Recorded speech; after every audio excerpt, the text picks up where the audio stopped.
part 3, the second barrel. Now the second barrel is one of the hardest barrels to perfect because you have to go all the way around it compared to first barrel where you only have to do a half turn, and third barrel where it's also another half turn.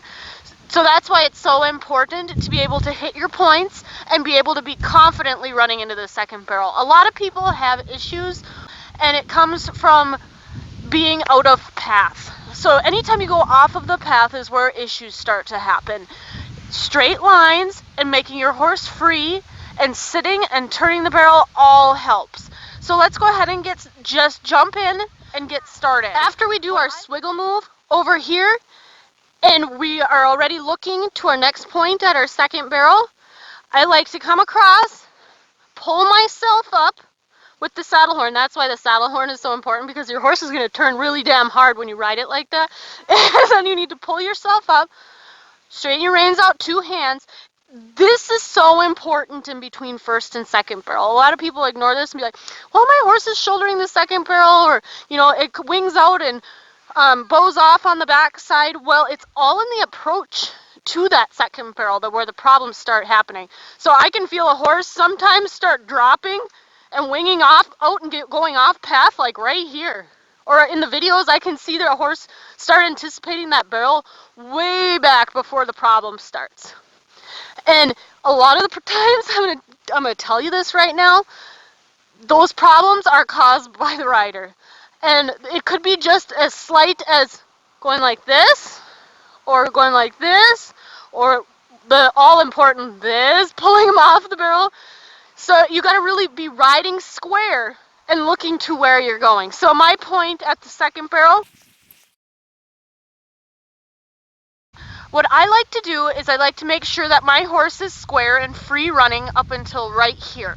So this would be with my hip or my leg gets to the barrel. So I'm coming straight from the first barrel to my point right here. Especially if you have a really ratty horse, which a lot of us do, because our patterns are smaller up here, is that they start to shut down way before the second barrel. So it's really important to have them free and running up until here, because not only is it going to save you time, but it's going to save you and your horse a lot of bad habits. Because once your horse starts dropping their shoulder, then you start dropping their shoulder, you anticipate, they start anticipating, and it's this huge anticipation game. We got to avoid that from happening. It's all a balance between your horse doing it themselves and them waiting for you to cue them to turn that barrel and for them to be honest running around that barrel. So that's why I like to make sure and avoid all anticipation, even at a walk. I want to make sure that my horse never does any of this or any of this, because that's all anticipating that barrel. Even just slightly at a walk, it's going to be 100 times worse at a run.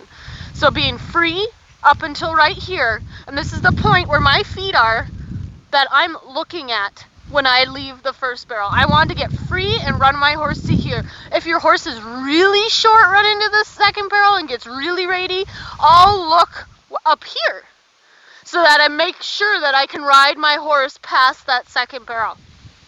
So my first point will be right here. The next point I'm going to look at will be right here, because I want to ride them all the way around the second barrel. Then my next point I'm going to look at will be right here. I want to make sure and get my horse's hip to right here so that they can come around and turn that second barrel and be straight pointed to the third barrel. If you could notice from the diagram that if you do your swiggle move right here, they should have no problem powering and coming around the turn. Lots of problems I see are people will start turning their horse back here, and there's a lot of different issues that can come from that. That's when the horse has to come like this and scooch around the barrel somehow, or then they start hitting it on the backside, or they can bow off and they'll come way over here, and that's when you see them loop and go to the third. But a lot of the problems come in the approach. So if your approach is straight and square and then you can sit and ask them to turn, you should be okay. But a lot of times horse will start dropping their shoulder back here, and then their butt swings out, and then they're all ready, that they are not set up to turn that barrel. It's going to be something like this, where they have to wing their butt out and swing around and then go around it, or then A lot of problems with that is soundness. They start to get really sore in their hocks, in their stifles, because they have to swing their butt around, or they'll get sore in their front feet. It just kind of perpetuates the problem, because then when they're sore, they don't want to do it, they get mad, then you get frustrated because you don't know what's going on with your horse. So running the perfect pattern makes life so much easier. And so like I said, you come in, this point, then this point, then this point. It's a lot of changing your habits, and it's going to take some time, so don't get too frustrated. But if you just do it slow and at a walk, you should have no trouble doing it at a run as well. It's just going to take some time. So here's my last spot at the second barrel, and you can see exactly how I'm lined up with the next spot for the third barrel. And it's important to go ahead and drive your horse all the way to here and then come across and ask for the turn. Sometimes if your horse has trouble getting really short on the back side of the second barrel, I'll go ahead and look way up here and then go ahead and ask for the turn. So that's really helped me out a lot, because I used to have a horse that tended to knock on the back side of the barrel, so this would get her one tiny little bit more, like a couple inches more forward. And then it's a nice straight line to the third barrel, and you're riding, you're riding, you're riding. Again, I like to do two hands because I have colts, and I don't know which side of the barrel they're going to be on, but if you need to go one-handed, go ahead. And if you have a nice horse that will relax, run to the third barrel and doesn't need much help, by all means, ride one-handed if that helps you.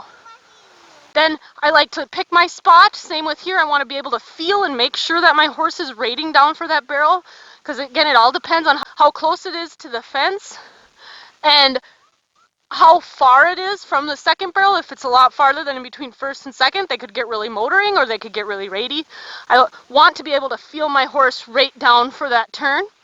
So I'm going to be looking at my point right here is where I want to be able to run my horse to. And then I'm going to run him over here to here, and then ask for the turn and the swiggle over on the side. A lot of people get upset because their horse will do like almost a queen's ride or a loop around third or things like that, and they'll really beat themselves up over it because they didn't have the perfect barrel pattern. But third barrel is a little different. It's kind of the easiest one to turn.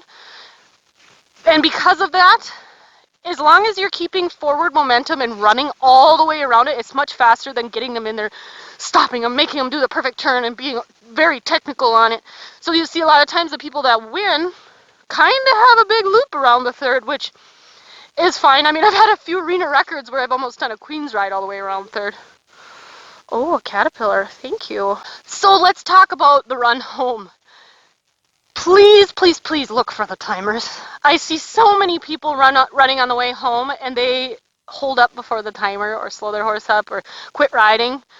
That is the easiest way to shut the clock off fast, is to keep riding all the way through the timer and stop your horse straight at the gate as much as you can, because once they start swinging and like whipping a good shitty at the end of their run is when they start anticipating that swoop. So that I've seen horses actually cut before the timer because they wanted to stop.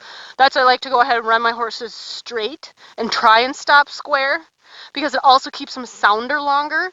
That swoop is really hard on their joints. And it also, if there's any type of bad ground, your horse is going to go down because they're not staying square. They're just kind of running on their side and with their shoulder down. It's really important to stay square. It's just for safety reasons for your horse. Go ahead and subscribe to my new YouTube channel. Ding the bell, because there will be a lot more information coming. I mean, it never ends. The learning never ends with barrel racing. So let's go ahead and do this together. Thanks, guys.